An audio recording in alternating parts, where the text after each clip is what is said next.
الحمد لله رب العالمين الرحمن الرحيم إله الأولين والآخرين وأصلي وأسلم وأبارك على نبينا محمد النبي الأمي وعلى آله وأصحابه أجمعين.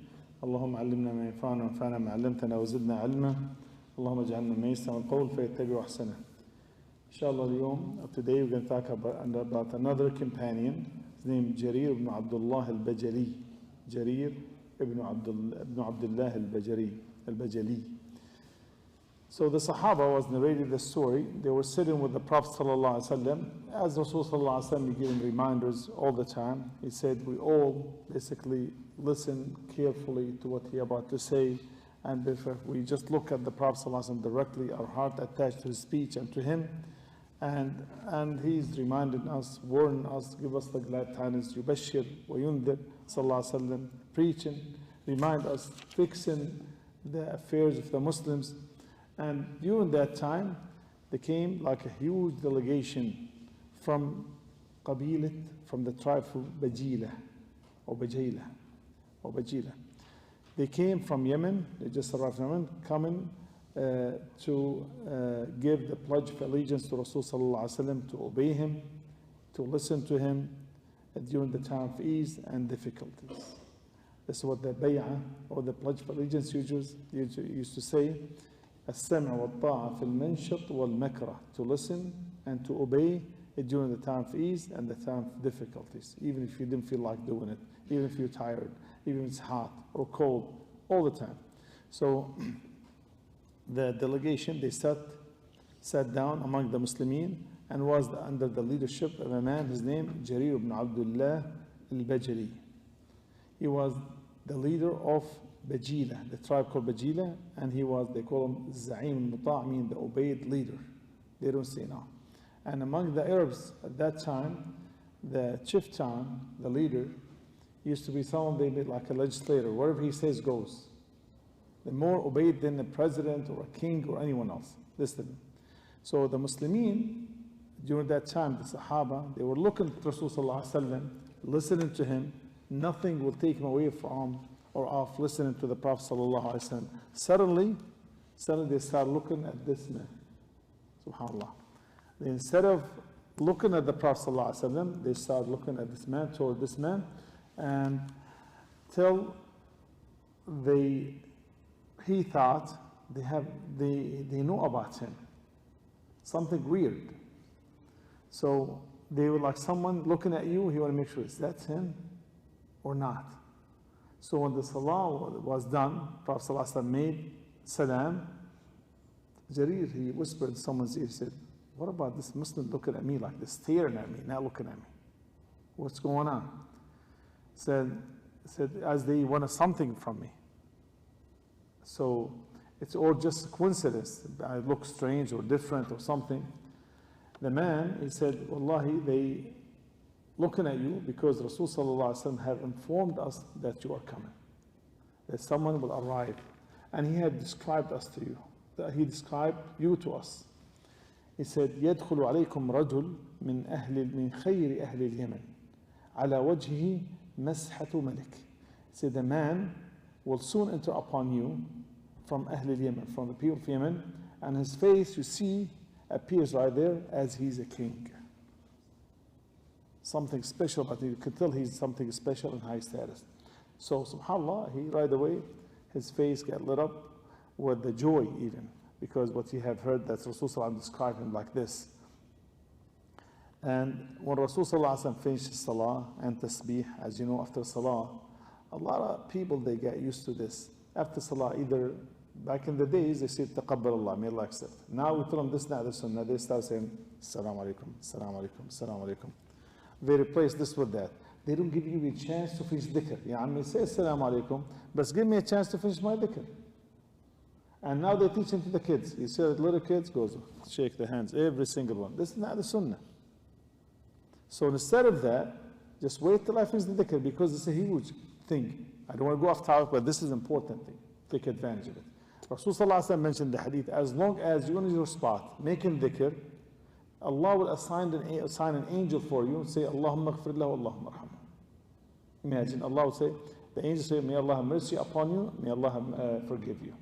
So when you finish saying Subhanallah 33 times, Alhamdulillah 33 times, Allah Akbar 33 times, then 100, make it 100, that's 99. La ilaha illallah wahdahu la sharika lah, lahul mulku wa alhamdu wa ala kulli shay'in qadir.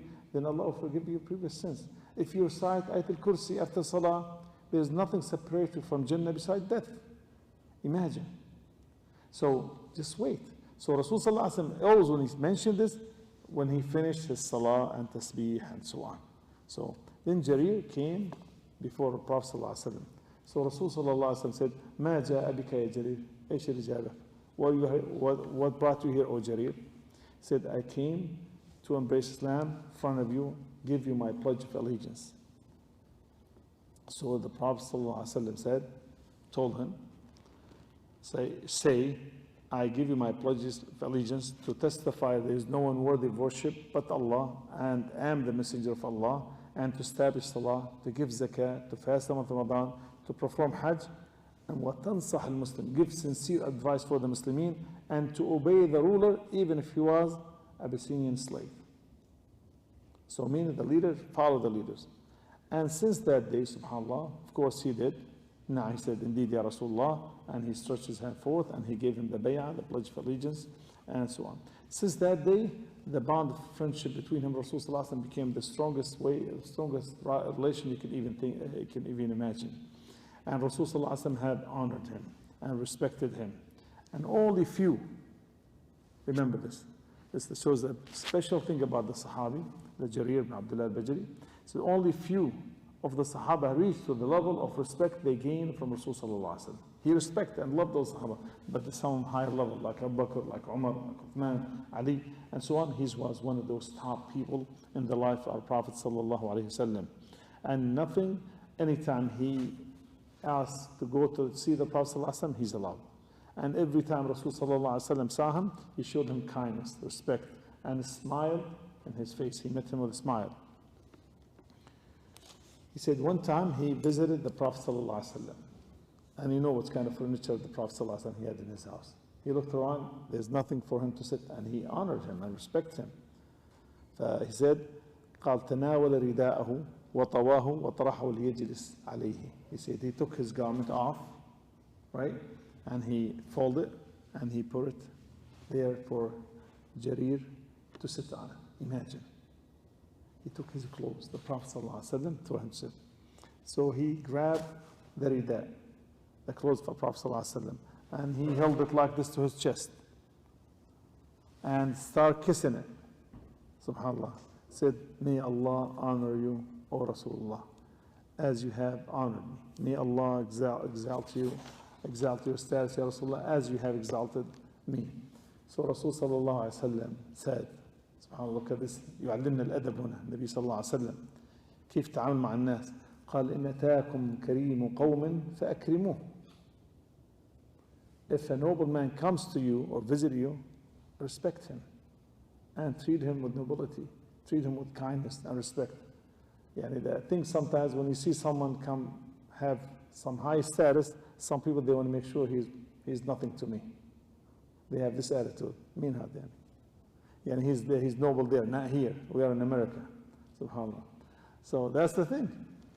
So when Jarir became Muslim, he right away was looking for a mission from Rasul sallallahu alaihi wasallam. In fact, he became one of the most trustworthy people among the Sahabah, radiyallahu anhu. And not him, even after that, Prophet sallallahu alaihi wasallam's death, his successors, which is the Sahabah, the companions, the Khulafa, and they entrusted him with the most important missions. And the major issues was given to Jarir. Right before the death of our Prophet sallallahu alaihi wasallam, said, "Oh Jarir, I have a mission for you. I just like it laying on my chest." He said, "What is it, Ya Rasulullah?" He said, "Dhul Khalsa." Dhul Khalsa was like an idol, some idols in the area, and close to Yemen. He said, I want you to take care of this. I don't like to see it there. Which is like a group of idols close to Medina called Tabala. سمعت في أبو أحمد تبالة؟ بلد اسمها تبالة؟ عند اليمن بين اليمن والسعودية. Tabala. Tabala. City called Tabala, which is about 7 days driving or riding the camel from Mecca. This was the distance used to by how many days, how many nights, a month, and so on. So, in the way to Yemen, of course, he said was all this idols coated with white and engraven on it was just like something in the shape of crowns. So they were special idols to them. And there's a tribe called Umama, Banu Umama, the one who was serving those idols as these custodians for those idols. Usually people devote their life for this. And those Banu Umama. And now Banu Umama only used to honor those idols. There's another tribe called Khatam or Bajira, which is the tribe of Jarir and al-Azd and others. And they used to make Hajj to it. And they used to sacrifice by those idols. Special place till they used to call that place Al-Kaaba al-Yamaniya, the Kaaba of Yemen, or the Yemeni Kaaba. That much visitors used to go to that place. So Rasulullah said, please eliminate that place for me. And he chose, of course, Jarir to this task because of his leadership and his status among all the Yemeni tribes. So right away, without any hesitation, he took the mission and he selected about 150 horsemen, those brave ones, heroes basically. When he about to leave, he went there to Rasulullah to greet him and to say Assalamu alaikum. But he told him, as you see, O Rasulullah, I'm a big guy, very tall, huge, tall and huge. He said, I cannot stay still on top of the horse. Make dua for me. It's too hard for me to sit on top of the horse. Then Rasulullah said, Allahumma thabbithu, waj'alhu hadiyan mahdiyan. Oh Allah subhanahu wa ta'ala, oh Allah, make him steadfast on top of the horse. Make him hadi, guide the people, mahdi, and he's guided also. And subhanAllah, since then he was firmly seated on the horse. And nothing, even like they said, that Jiyad Safinat, those are the ones that are known for their speed. And he was sit there like riding a car, basically nowadays. And Jarir went on with his mission to the Khalsa, and right away took care of the mission. He got rid of those custodians, demolished the idols, and he set the fire in there. So he eliminated those idols. And he sent a messenger to the Prophet ﷺ to give him the good news. He said he had eliminated the Taghut. As you know, Taghut means anything being worshipped beside Allah. They call them Taghut from Islamic perspective. Taghut, anything being worshipped, even money, idol, anything you do for worship, basically, you replace Allah subhanahu wa ta'ala's commands and you follow this, become Taghut. Then Jarir did not go back to Medina. After he finished the mission, he kept on going to Yemen and to invite their kings to Islam. So he went to Dhil Kula'. Dhil Kula' was one of the greatest kings of Yemen. And he offered him Islam, and he presented Islam and the merit of Islam, and he read some of the Quran to him. So the man, subhanAllah, right away, Allah had opened his heart to Islam. And immediately he said, La ilaha illallah Muhammad Rasulullah. And he was so happy that Allah subhanahu wa ta'ala had honored him with Islam, the Kula', subhanAllah. And after Allah subhanahu wa ta'ala saved him against shirk. And the same day, out of happiness, he freed 4,000 slaves. Immediately. Then he went to Medina, but when he arrived in Medina, he found Rasul sallallahu alaihi wasallam dead, subhanAllah. And this is, subhanAllah, this is not to delay things. Immediately he became Muslim. Right away, he did something big, freeing 4,000 slaves. This is a huge. When you are in a mode, or this is basically thinking. Do not delay the good deeds. As Ali radiallahu anhu said, اعمل لدنياك كأنك تعيش أبدا واعمل لآخرتك كأنك تموت غدا. Means delay the things for the dunya. If you cannot go for vacation this month, go next month.